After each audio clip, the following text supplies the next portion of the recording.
Greetings, Namo Buddhaya.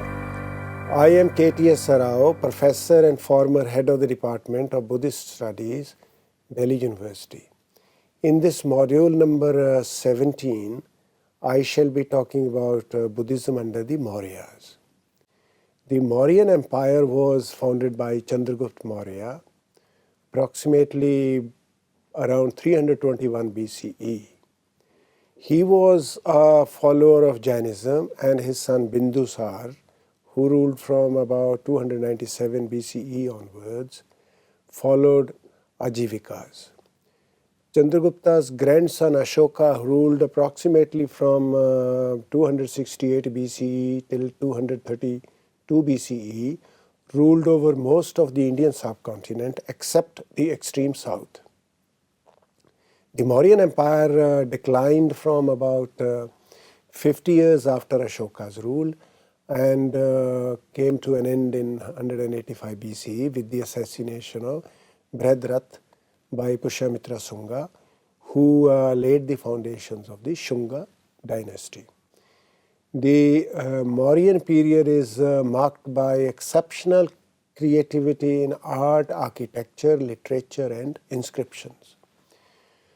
Ashoka's embrace of Buddhism and sponsorship of Buddhist missionaries after the Third Buddhist Council led to the spread of Buddhism in Sri Lanka, northwest India, Central Asia, and Southeast Asia. The edicts of Ashoka are found throughout the Indian subcontinent, ranging from as far as Afghanistan and as far as Andhra's Nellore district in south. Ashoka's edicts talk about his policies and accomplishments. Although predominantly written in Prakrit, two of them were written in Greek and one in both Greek and Aramaic. Ashoka's edicts attest to Ashoka having sent emissaries to the Greek rulers in the west as far as the Mediterranean.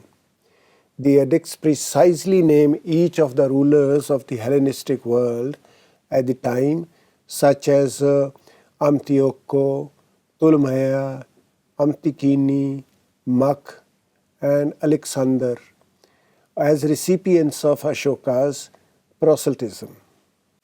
Shortly after his coronation, Ashoka annexed the kingdom of Kalinga to his empire after a ferocious war, after which he is said to have adopted the teachings of the Buddha and renounced war.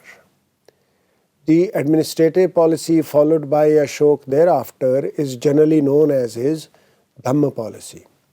The Prakrit word Dhamma, Dharma in Sanskrit, has been variously translated as law, morality, piety, righteousness, etc. This policy was a very carefully formulated synthesis of various norms which were current at that time.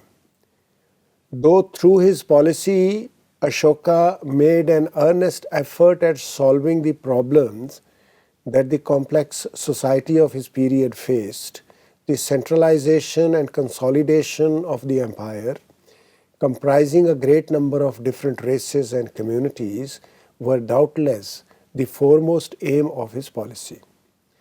By the time of Ashoka, having ascended the throne, the Mauryan imperial system encompassed various cultures, beliefs, and social and political patterns.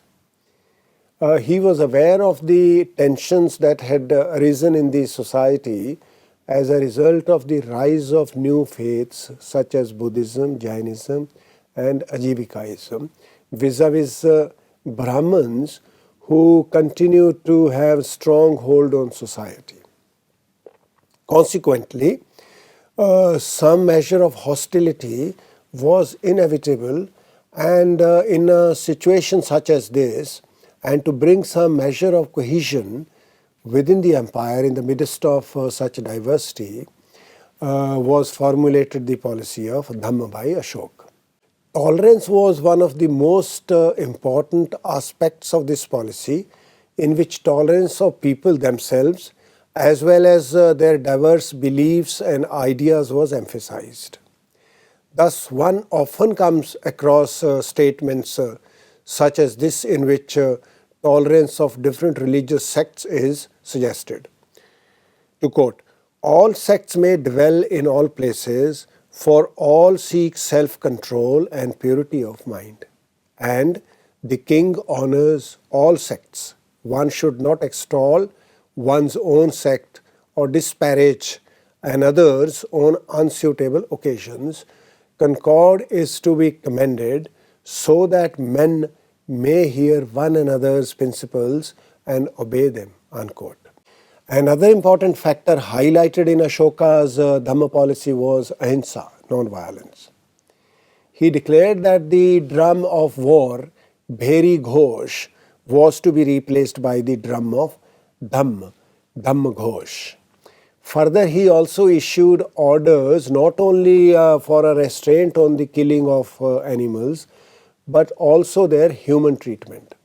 To quote him, "No living thing having been killed is to be sacrificed. Formerly, in the kitchens of the beloved of the gods, the king Piyadasi, many hundreds of thousands of living animals were killed daily for meat, but now only 3 animals are killed. Even those 3 animals will not be killed in future. The king kills very few animals. Everywhere the 2 medical services have been provided.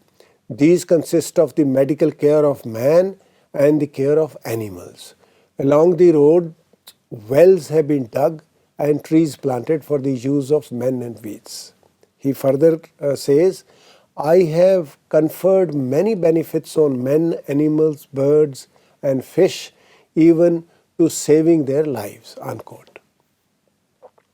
Ashoka himself established a clear distinction between his personal dharma, which as sovereign he intended to render victorious in order to discharge his debt to creatures, and the Buddhist dharma expounded by the Buddha, which he designated in his Bhabru edict by the name of Sadhamma. Therefore, one does not find the fundamental doctrines of Buddhism, such as the 4 Noble Truths, the Eightfold Path, the doctrine of dependent origination, Nirvana, or the Buddha's supernatural qualities in his edicts. Even the doctrine of rebirth is referred to only indirectly in the sense of results of good actions leading to happiness in this world and the next. It seems that Ashoka did not want to create the impression of failing in his duties as an imperial sovereign by showing special favors to Buddhism. Thus, Ashoka's Dhamma was only an expression in its most universal form of the great principles of natural law. It teaches proper conduct according to the ancient rule, avoidance of sin and practice of virtue.